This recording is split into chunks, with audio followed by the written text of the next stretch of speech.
I built the shelter, 20 square feet per person, and shelter 500 people. This shelter is called the Ark 2. My name is Bruce Beach. I am the only civilian radiological scientific officer in Canada. Let me tell you about my story.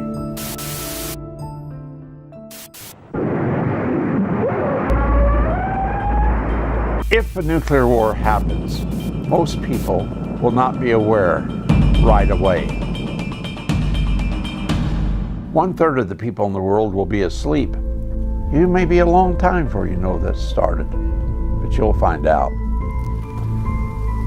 So they have to be protected from the weapons.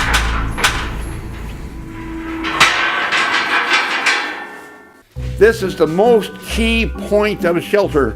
We're about to make the 90-degree turn, and this is what stops the radiation, because radiation cannot make a turn. It'll just continue right on into that block wall. As soon as I step under here, we're at the deepest point in the shelter. There's 2 feet of earth, 2 feet of concrete above us, and 14 feet of earth. And again, we have a grill and a steel door that if we wanted to shut them, we could. This shelter is made out of school buses. I got old used school buses, 42 of them. We dug a big pit and put them down in this big pit. And then we've covered them with 2 feet of concrete. I put in the first buses for this shelter in 1980. I did not think we would get this far. This is the children's bunk room. Our rule is we'll take children first. And we have a certain number of women. We are now going to go into the women's washroom. Dee-doom. Heads down, it's a very low spot to go in. There's a steel ladder, see it? Yep, I see it. Okay, you climb up that steel ladder. When you get to the top of the steel ladder, there's rungs that go on up the wall. Okay. And you want to use those rungs to stand on the ladder. Okay. This is the most dangerous part. It's very crowded up there and stuff is thrown around on the floor. Okay. And you gotta step off around that hole and you'll find a sledgehammer. Okay. And you take that sledgehammer and there's a bar across the door and you open that door. With the sledgehammer. Right, you don't need to come back down. Okay.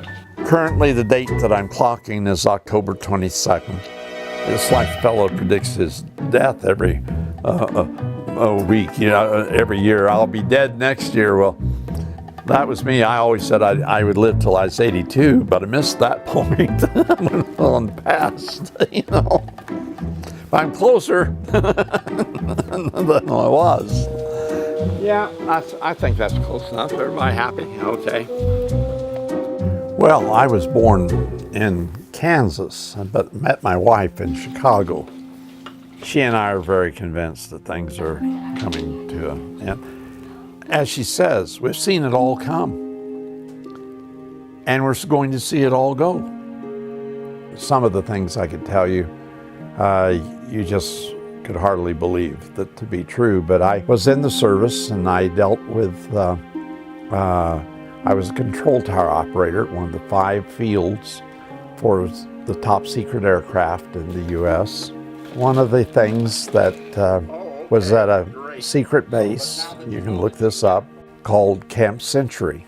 And it was underneath the ice up by the North Pole. It had a nuclear power plant there. And I went out on the ice cap for the survey of that.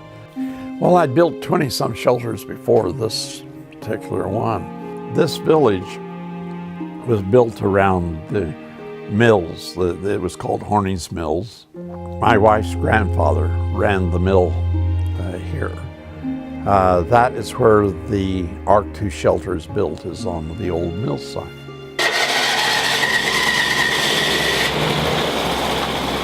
Our mission is to help society reestablish itself. This is not the end. We're not looking on all of this as being the end.